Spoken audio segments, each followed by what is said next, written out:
दोस्तों, इजिप्ट के रहस्यमय पिरामिड्स के बारे में कई दंत कथाएं हैं। इन पिरामिड्स में सबसे विशाल है फारो खुफू का पिरामिड, जिसे गीजा का महान pyramid, great pyramid of Giza के नाम से जाना जाता है। गीजा का पिरामिड 2560 बिफोर क्राइस्ट यानी लगभग 4500 साल पहले बनवाया गया था। ये दुनिया की सबसे ऊंची बनावट है। इसे प्राचीन इजिप्ट के महान फारो यानी महाशासक खुफू की कब्र के तौर पे बनाया गया था। इसकी लंबाई 481 फीट यानी 146 मीटर है। इस पिरामिड में 2.3 मिलियन लाइमस्टोन ब्लॉक्स और ग्रेनाइट पत्थर लगाए गए हैं, जिसमें सबसे बड़ा ग्रेनाइट पत्थर राजा के तहखाने में मिला है, जिसका वजन लगभग 80 टन है। साइंटिस्ट को इस पिरामिड के बारे में कुछ नई बातें पता चली है। तो क्या है ये नई बातें? इसे जानने के लिए वीडियो को एंड तक देखिए। गीजा पिरामिड बेहद विशाल है। ये 13 एकड़ में फैला हुआ है। इसी के नीचे रहस्यमय दुनिया का रास्ता छुपा हुआ है।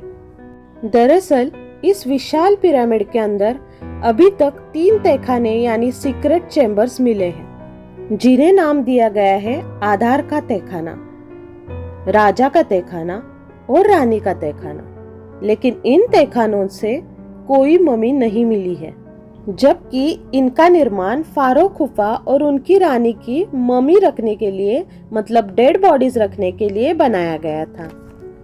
ऐसा कहा जाता है कि राजा रानी के शवों को कहीं और सुरक्षित रखा गया है, जिसकी तलाश अब तक नहीं हो पाई है। इजिप्ट के बारे में रिसर्च करने वाले डॉक्टर एंड्रू कॉलिंस के मुताबिक गीजा के विशाल पिरामिड के नीचे सुरंगों, गुफाओं और मानव निर्मित रूम्स का जाल फैला हुआ है। इसके नीचे एक पूरी रहस्यमय दुनिया यानी मिस्टीरियस वर्ल्ड है, जिसके बारे में अभी तक हम कुछ भी नहीं जानते। इस पिरामिड को बनाने के लिए 20 इयर्स लगे थे। शायद इसी दौरान ही इस इलाके में मौजूद प्राकृतिक गुफाओं और सुरंगों को जोड़कर एक अलग व्यवस्था तैयार की गई है। रिसर्चर डॉक्टर कॉलिंस ने पाया कि महान पिरामिड के मेन एंट्रेंस के नीचे से गुप्त सुरंगों का पता लगा।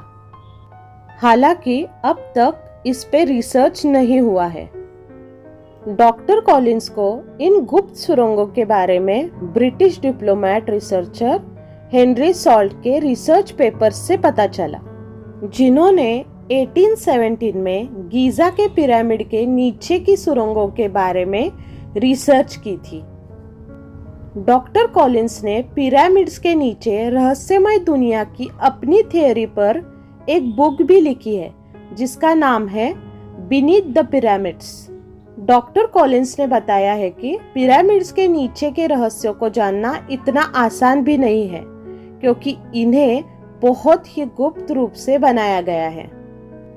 डॉक्टर कॉलिंस को इनके बारे में तब पता चला जब उन्होंने चट्टान के बीच में एक दरार का ऑब्जर्वेशन करना शुरू किया, जिसके बाद उन्हें पता चला कि वो एक विशाल गुफा में जाकर खुलती थी। रिसर्चर्स ने बताया कि वहां तक पहुंचना इतना आसान नहीं, क्योंकि इस तरह के रास्ते अनजाने गड्ढों से भरे होते हैं, जिसमें कभी भी कोई गिरकर मर सकता है। इसके अलावा 4500 साल पुरानी इन सुरंगों में चमगादड़ों की बस्ती है। इसके अलावा इसमें जहरीली मकड़ियां और दूसरे जहरीले जीव भी मौजूद है, जो कि जानलेवा है। गीजा के महान पिरामिड के पास उसका रक्षक द ग्रेट स्फिंक्स भी मौजूद है, जो कि 73 मीटर लंबी और 20 मीटर ऊंची बेहद आश्चर्यजनक मूर्ति है। माना जाता है कि इसे पिरामिड के रक्षक के तौर पर बनाया गया है। 4000 साल पुरानी इस विशाल मूर्ति को एक ही पत्थर से तराशकर बनाया गया है। इस मूर्ति का चेहरा फीमेल के जैसा है, जबकि बाकी का पूरा शरीर शेर का बनाया गया है। ये मूर्ति भी कुछ कम आश्चर्यजनक नहीं है। स्फिंक्स की पूंछ के नीचे एक होल है, जो माना जाता है कि एक विशाल चेंबर से जुड़ा है।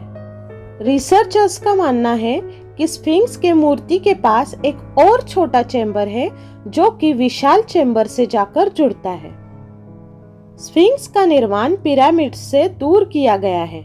आर्कियोलॉजिस्ट का मानना है कि गीजा के पिरामिड के नीचे गुफाओं और सुरंगों का जाल बिछा हुआ है। ये एक मौत के बाद की दुनिया की तरह बनाया गया है। स्फिंक्स के नीचे के सीक्रेट चेंबर का कनेक्शन पिरामिड के नीचे की धरती के अंदर की दुनिया से जरूर होना चाहिए।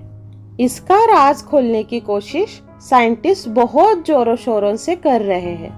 जापान के क्योशो यूनिवर्सिटी में रेडिएशन मेट्रोलॉजी डिपार्टमेंट के रिसर्च के मुताबिक पिरामिड के अंदर के रहस्य का पता लगाने के लिए म्यूऑन रेडियोलॉजी सबसे इफेक्टिव टेक्नोलॉजी है। म्यूऑन सब एटॉमिक पार्टिकल है जो कि 600 मीटर मोटी चट्टानों से भी गुजर सकती है। म्यूऑन रेज की वजह से गहरे चट्टानों में मौजूद गुफाओं और उसके स्ट्रक्चर के बारे में एक्सरे की तरह फोटोज निकालना पॉसिबल है।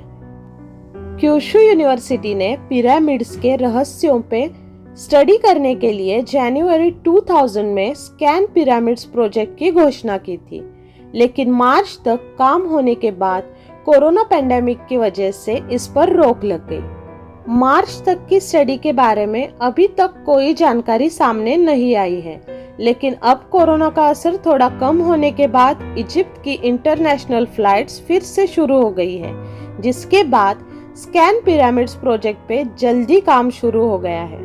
तो दोस्तों, कैसा लगा आज का वीडियो?